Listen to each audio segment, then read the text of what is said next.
আজ হচ্ছে শুক্রবার উইকেন্ড, তাই ভাবলাম যে অনেক দিন কেক বানাইনি। আর বেশ ভালো ঠান্ডা ওয়েদার রয়েছে।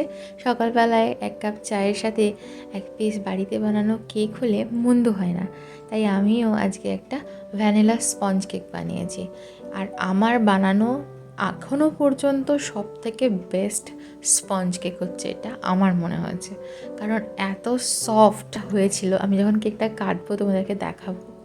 ভীষণ সুন্দর। অ্যাকচুয়ালি আমি প্রসেসটা একটু অন্যরকমভাবে করেছি ইউজুয়াল প্রসেসের থেকে, তাই জন্যই হয়তো এতটা ভালো হয়েছে। যাই হোক, কেকটা আমি ওভেন থেকে বার করে তারপর কেকটাকে ডিমোল্ড করে ঠান্ডা করতে রেখে গেছিলাম।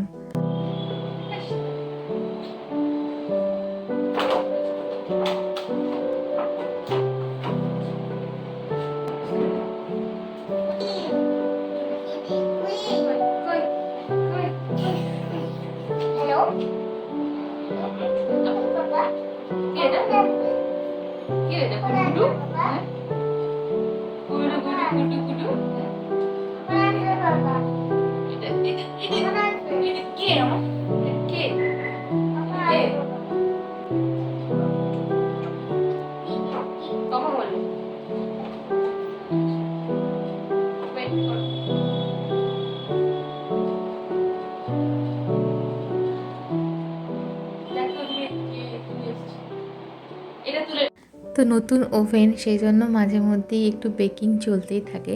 আর ঠান্ডা পড়েছে বলে এই কেকটা বানালাম। একদিন অরেঞ্জ কেকের রেসিপি তোমাদের সাথে শেয়ার করব।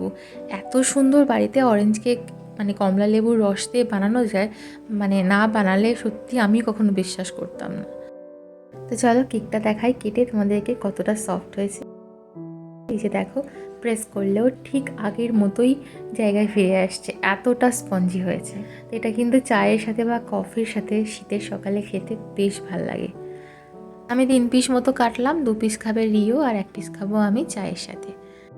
আর এনাকে দেখো, ফ্যান চলছে, টেবিল ফ্যান, আর ওই জন্য টেবিলে উঠে বসে হাওয়া খাচ্ছে। আর রিওর জ্বালায় বেচারা কোনো জায়গায় গিয়ে একটু শান্তিতে বসতে পারে না, সারাক্ষণ ওকে জ্বালাতে থাকে। তো চলো, এর সাথে সাথে আজকের মতো এই পর্যন্তই, টাটা।